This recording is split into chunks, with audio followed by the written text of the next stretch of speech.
Troisième et dernière partie de l'Africa Newsroom. Nous sommes toujours en compagnie de nos éditorialistes Malika Daoudatal et Jean-Marie Bitomo. Et tout de suite dans l'actualité économique, le franc CFA, monnaie des pays de l'Afrique de l'Ouest et de l'Afrique centrale, alimente le débat. Nombreux sont les économistes qui estiment qu'il ne contribue pas au développement des États. Ils critiquent notamment l'arrimage fixe du franc CFA à l'euro. Lisa Siakizimana.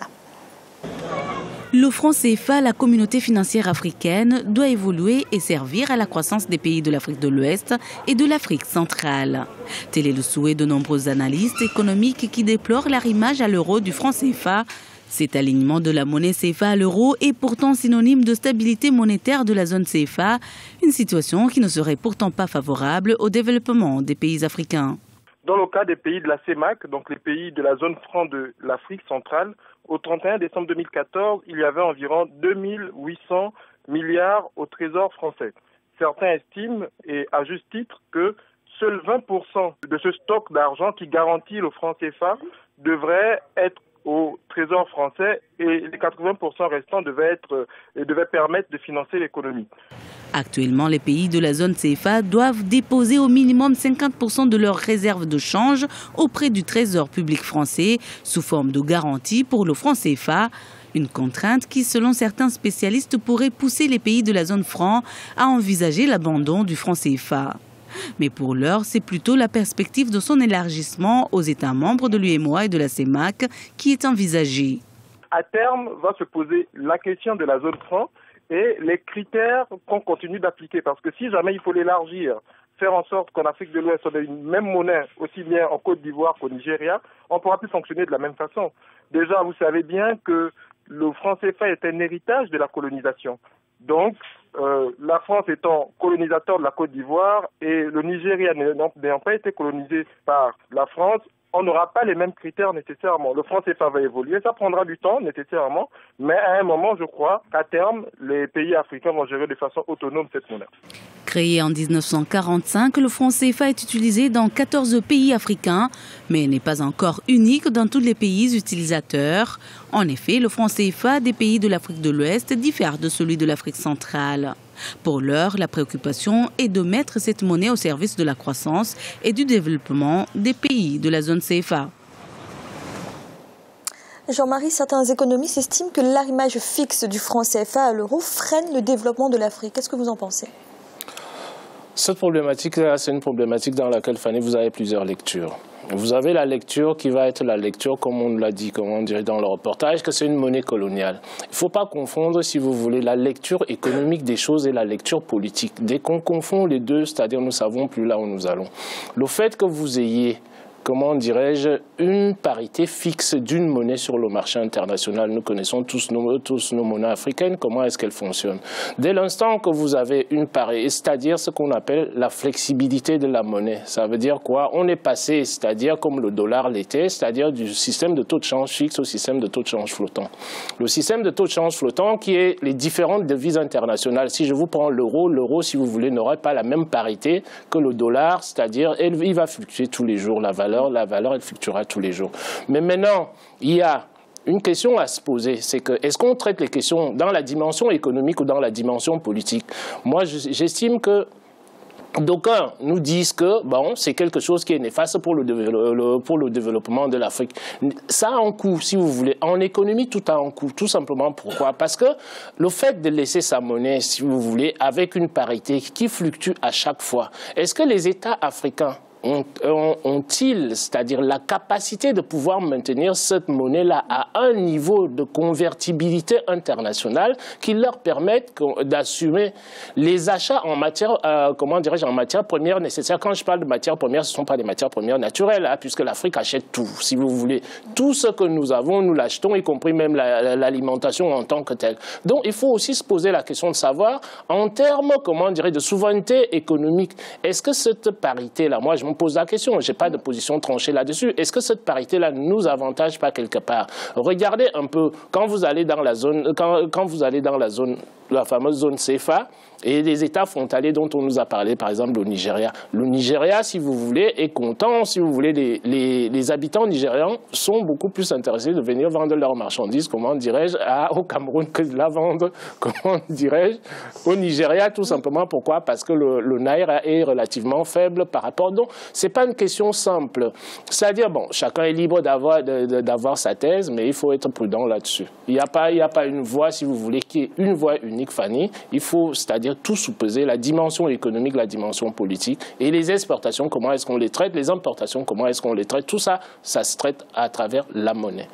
Merci. Dans l'actualité également, 100 millions de dollars sur 10 ans, c'est la somme que l'homme d'affaires nigérian Tony Elumelu a décidé d'injecter dans l'appui aux jeunes entrepreneurs africains. Une formation intensive à l'intention des bénéficiaires de ce programme a rassemblé plus d'1 millier de personnes samedi au Nigeria. Un reportage d'envoyé spécial Narcisse Dombé. Promouvoir une nouvelle génération d'entrepreneurs africains, c'est l'objectif que vise l'homme d'affaires nigérian Tony Elumelu. À travers le projet type Tony Elumelu Entrepreneurship Programme, mis en place par sa fondation, 1000 jeunes porteurs de projets sélectionnés parmi plus de 20 000 candidats ont reçu un financement initial de 5 000 $ chacun. Sur les 10 prochaines années, la fondation du milliardaire nigérian envisage d'injecter pas moins de 100 millions de dollars dans la création d'entreprises en Afrique par les Africains. I believe that these entrepreneurs will do a lot. Je suis persuadé que ces entrepreneurs contribueront énormément au développement du continent africain. L'entrepreneuriat est la clé du développement d'une nation moderne. Et l'Afrique récoltera les fruits du succès de ces entrepreneurs. Ce que vous avez vécu ce jour peut être considéré comme la renaissance dans ce 21e siècle à travers l'entrepreneuriat. S'adressant aux participants, le vice-président du Nigeria s'est appesanti sur les valeurs qui mènent au succès.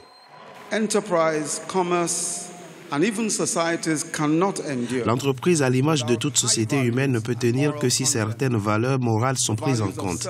Ces valeurs sont la discipline personnelle, l'esprit de partage, l'ardeur au travail et l'esprit d'innovation, l'intégrité, le remboursement des crédits, le respect des règles et des lois en vigueur, l'acquittement dans les délais des impôts et autres taxes. Pour les heureux bénéficiaires, ce financement de 5 000 $ reçus est une véritable rampe de lancement pour leurs activités.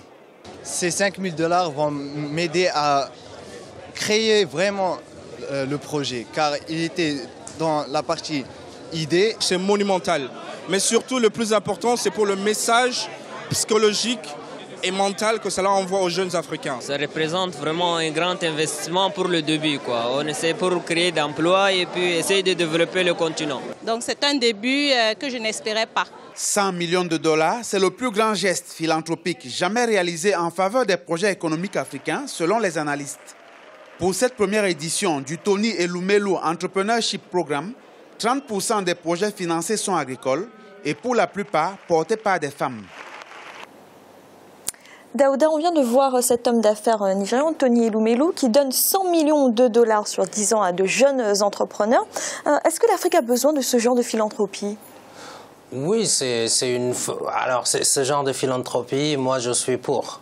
Je ne suis pas pour la philanthropie assistanat ou alors on va prendre la misère, on va en faire un fonds de commerce. Donc moi je ne parle pas de celle-là. Celle-là, bien sûr, elle n'est pas positive pour l'Afrique. Mais par contre, donner une enveloppe financière pour encourager des jeunes, des start-up, des jeunes qui innovent, c'est vraiment une très bonne chose. Et puis même, je pense que même nos États pourraient très bien mettre en place des types ce type d'initiatives, des concours de jeunes entrepreneurs, etc. Bon, là, c'est un privé qui le fait. Donc, c'est une bonne chose parce que ça motive quand même. Quand on sait que on peut compter sur une bourse de 5 000 € ou, voilà, pour pouvoir être soutenu et développer son idée, ça motive davantage. Donc je trouve que c'est une bonne initiative. Donc j'appelle même pas ça de la philanthropie, mais de l'encouragement à entreprendre. Malik, est-ce qu'il manque ce genre de soutien de personnes, d'entrepreneurs qui ont réussi à de jeunes entrepreneurs qui souhaitent se lancer ? Oui, je partage cette opinion, mais je pense que c'est les banques qui doivent avoir ce rôle premier. Nous savons les problèmes d'accès au crédit et ce n'est pas résoudre le problème qu'en multipliant les initiatives de cette sorte. Alors, je suis tout à fait d'accord, moi je suis pour ces initiatives-là, mais il faut s'attaquer au cœur du problème. Le cœur du problème, c'est le financement des banques, le taux d'intérêt. Voilà, c'est pour ça qu'on a ce problème-là en Afrique. On a des jeunes plein de talents, plein d'imagination, d'innovation qui veulent entreprendre. Et voilà, le frein premier, c'est quoi? C'est l'accès au crédit.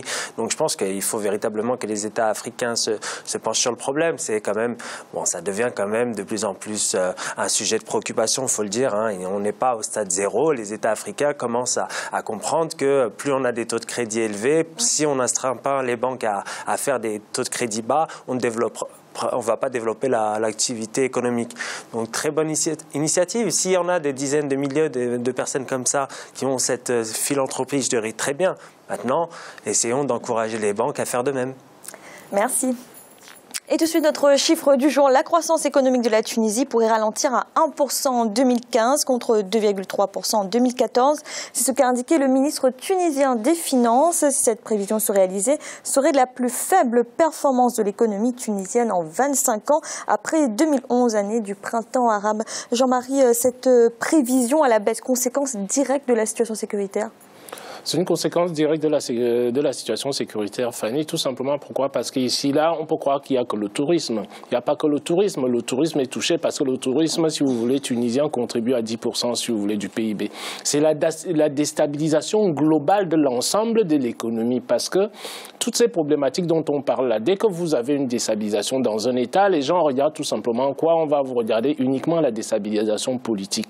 Mais cette déstabilisation politique-là entraîne automatiquement la déstabilisation des secteurs entiers, des pans entiers de l'économie qui ne peuvent plus fonctionner normalement.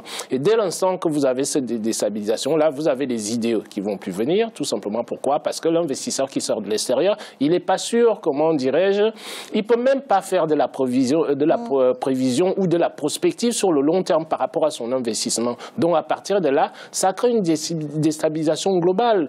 On parle du problème du terrorisme, Fanny, avec vous depuis le début de cette émission. C'est quelque chose, il ne faut pas seulement regarder, si vous voulez, bon, les populations, les gens qui meurent et tout ce qui s'ensuit, c'est vrai que c'est important. Mais pour la survie de ces individus-là, ce sont des choses qui sont très, très, très, très graves. Donc, la Tunisie se retrouvait, si vous voulez, à ce niveau-là. Non seulement vous avez déjà le secteur, un des secteurs phares le plus connu de la Tunisie, qui est en régression économique, et tout l'ensemble des secteurs vont suivre. Donc, il n'est pas étonnant qu'on se retrouve, si vous voulez, à cette croissance d'1% là. C'est tout à fait logique.